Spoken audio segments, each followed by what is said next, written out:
নমস্কাৰ সকলোকে পোনপ্ৰথমে মই বাটুলি আপোনালোক সকলোকে পুনৰ স্বাগতম জনাইছোঁ মোৰ লাৰ্ণ ছেকশ্যন আমাৰ ইউটিউব চেনেলত য'ত নেকি আমি আহিবলগীয়া এক্সাম পাৰ্চপেক্টিভত গুৰুত্বপূৰ্ণ প্ৰশ্ন উত্তৰ কৰি আছিলোঁ আৰু লগতে ইম্পৰ্টেণ্ট MCQsবোৰ GK MCQsবোৰ কৰি আছিলোঁ আৰু আজি মই পুনৰ কেইটিমান ইম্পৰ্টেণ্ট MCQs বোৰ লৈ আহিছোঁ। তেনেহ'লে ষ্টাৰ্ট কৰোঁ।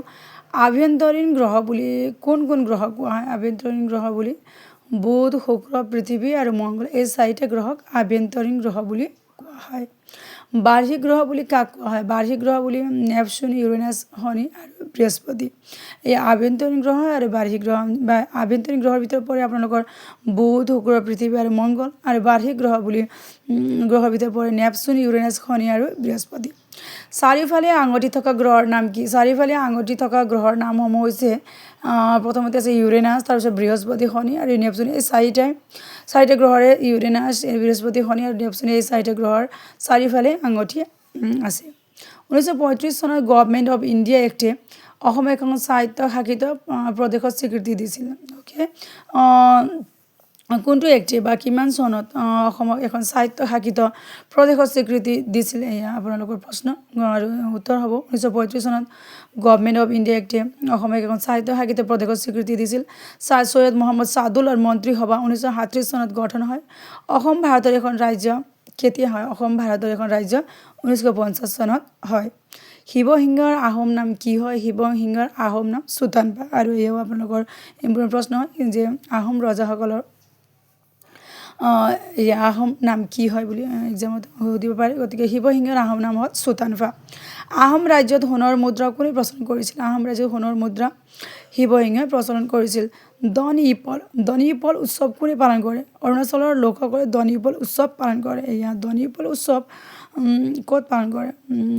এয়া প্ৰশ্ন সুধিব পাৰে। গতিকে অৰুণাচলৰ লোকসকলে দনিপল উৎসৱ পালন কৰে। ভাৰতীয় জাতীয় কংগ্ৰেছৰ প্ৰথম সভাপতি কোন আছিল? ভাৰতীয় জাতীয় কংগ্ৰেছৰ প্ৰথম সভাপতি সৰোজিনী নাইডু আছিল।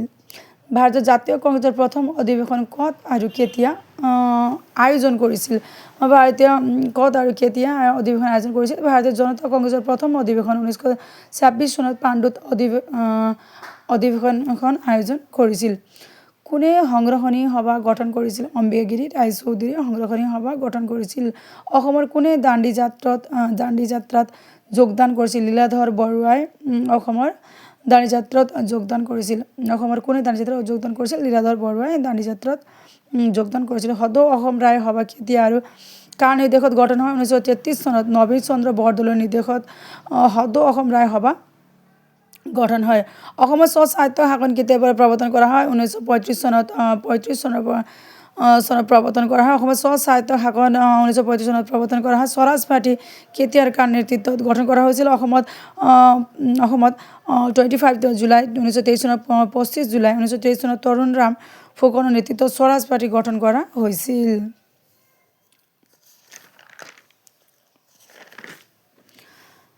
আৰু এয়া অসম এছ'চিয়েশ্যন কেতিয়া গঠন কৰা হৈছিল? অসম এছ'চিয়েশ্যন 1930 চনত গঠন কৰা হৈছিল। অসম এছ'চিয়েশ্যনৰ প্ৰথম সন্মিলন কেতিয়া হৈছিল? 1905 চনত।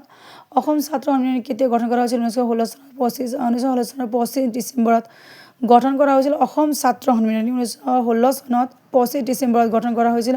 অসম স্বদেশী আন্দোলনৰ নেতৃত্ব কোনে লৈছিল? অম্বিকাগিৰি ৰায়চৌধুৰী। অসম স্বদেশী আন্দোলনৰ নেতৃত্ব কোনে লৈছিল? অম্বিকাগিৰি ৰায়চৌধুৰী। ভাৰতৰ জাতীয় কংগ্ৰেছত যোগদান কৰা প্ৰথমগৰাকী অসমীয়া ব্যক্তি কোন আছিল? নবীন চন্দ্ৰ বৰদলৈ আছিল। অবা উহাৰ প্ৰথম সম্পাদক কোন আছিল? শিৱৰাম শৰ্মা বৰদলৈ আছিল। অবা উষা কেতিয়া স্থাপন হৈছিল? 1888 চনত হৈছিল। আৰু অবা উষাৰ সম্পূৰ্ণ নাম হৈছে অসমীয়া ভাষা উন্নতি সাধিনী। আৰু এয়া আপোনাৰ মষ্ট ইম্পৰ্টেণ্ট প্ৰশ্ন হয়। অবা উষা কেতিয়া স্থাপন হৈছিল বা কেতিয়া গঠন কৰা হৈছিল? 1888 চনত। আৰু ফুল ফৰ্ম হৈছে অসমীয়া ভাষা উন্নতি সাধিনী। আৰু অসমত কেতিয়া দ্বি-শাসন প্ৰণালী আৰম্ভ কৰা হৈছিল? 1919 চনত। গতিকে এটি বহুতো ইম্পৰ্টেণ্ট MCQs হয় যেনেকৈ আপোনালোকে এক্সাম পাৰ্চপেক্টিভত চাব পাৰিব আৰু পঢ়িব পাৰিব আৰু নিজৰ এক্সামত ভাল ফলাফল দেখুৱাব পাৰিব। লগতে এনেধৰণৰ ইম্পৰ্টেণ্ট ভিডিঅ'ৰ কাৰণে আপোনালোকে মোৰ চেনেলটো ছাবস্ক্ৰাইব কৰিব পাৰিব। অ'কে, ধন্যবাদ সকলোকে।